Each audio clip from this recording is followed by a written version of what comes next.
साम्राज्य सामान्यांचा असामान्य आवाज।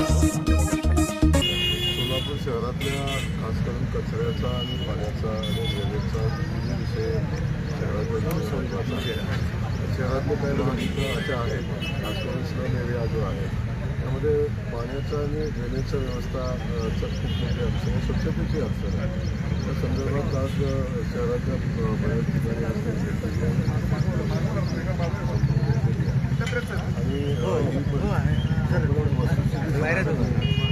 त्याचा उपाय करणं थोडं सोपं जात नाही, म्हणून आपण ही भूमिका घेतली।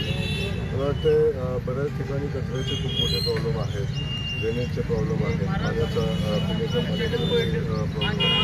सगळ्यात मोठी अडचण जी आहे ती सार्वजनिक शौचालयाच्या स्वच्छतेची अडचण आहे, तोही विषय समोर आलेला आहे।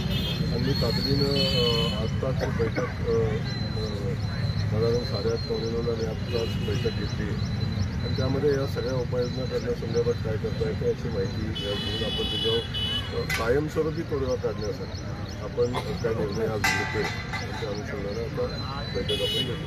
हो, खरं तर कोरडवाडी आज बंदची हाक दिलेली आहे, नागरिकांनी कोरडवाडी बंद ठेवली आहे।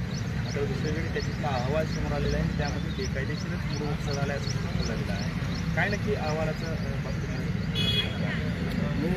त्या ठिकाणी आपण बघाल की जो अहवाल प्राप्त झालेला आहे 2 दिवसापूर्वी कलेक्टर महोदयांनी त्या संदर्भातली सगळी माहिती घेऊन एक अहवाल दिलेला होता। त्या अहवालामध्ये झालेलं उत्खनन हे बेकायदेशीर झालेलं आहे। तर त्या ठिकाणची जी कामं आहेत कामं संपलेली होती आणि बाकी ते उत्खनन करायला कुठली परवानगी घेतलेली नव्हती, त्यामुळं झालेलं उत्खनन हे बेकायदेशीर होतं। आणि ग्रामस्थांनी या संदर्भात काही लोकांचा विषय आहे, अख्ख्या ग्रामस्थांचा नाही आहे, ग्रामस्थांनी त्या सगळ्या लोकांनी गावालाही भेटीला धरून जी वस्तुस्थिती आहे ती समोर आली।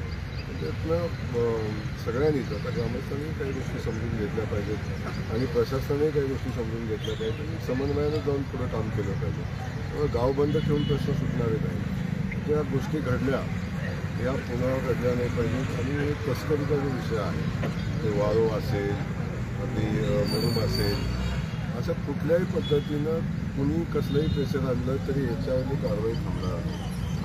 जी कारवाई झालेली आहे ती योग्य अयोग्य त्याची चौकशी होईल, त्या ठिकाणी ज्या घटना घडल्या योग्य अयोग्य होत्या याची चौकशी होईल, परंतु याच्या पाठीमागं वाळू तस्करी, मुरुम तस्करी आणि कुठलंही बेकायदेशीर उत्खनन हे या जिल्ह्यामध्ये चालू दिलं जाणार नाही। त्यासाठी 100% अधिकाऱ्याच्या पाठीशी शासन राहील आणि कुणी कसलंही प्रेशर आणलं ते त्याच्यावर कारवाई। तो खरं तर ज्या पद्धतीने आत्ता अहवाल आला आहे बेकायदेशीरच मुरुम उपसा होता, ते पाहता आत्ता अधिकाऱ्यांनी जी भूमिका घेतली होती कारवाईची म्हणजे मुरुम उपसा थांबवा, ही कारवाईची जी भूमिका घेतली ती अगदी योग्य असं म्हणावं लागेल। नाही, उत्खनन थांबवा ही भूमिका जी घेतलेली होती ती योग्यच होती। त्यामुळं मी सांगितलं ना की काही लोकांनी याच्यामध्ये राजकारण आणून आणि व्यवस्थेमध्ये प्रेशर आणून आपलं काम करायचा काही लोक प्रयत्न करतात, पण ते होऊ देणार नाही। या ठिकाणी ज्या पद्धतीचं उत्खनन चालू केलं हे मला वाटतं चुकीचं आहे। या संदर्भात आता भविष्यात त्या गोष्टी आपल्याला लक्षात येतील। मी प्रशासनाला मला वाटतं 4 दिवसापूर्वीच मी बैठक घेतलेली आहे। या जिल्ह्याचे SP होते, या जिल्ह्याचे कलेक्टर होते, या जिल्ह्याचे सगळे DYSP होते, या जिल्ह्याचे सगळे प्रांत तहसीलदार होते, सगळ्यांच्या सोबत मी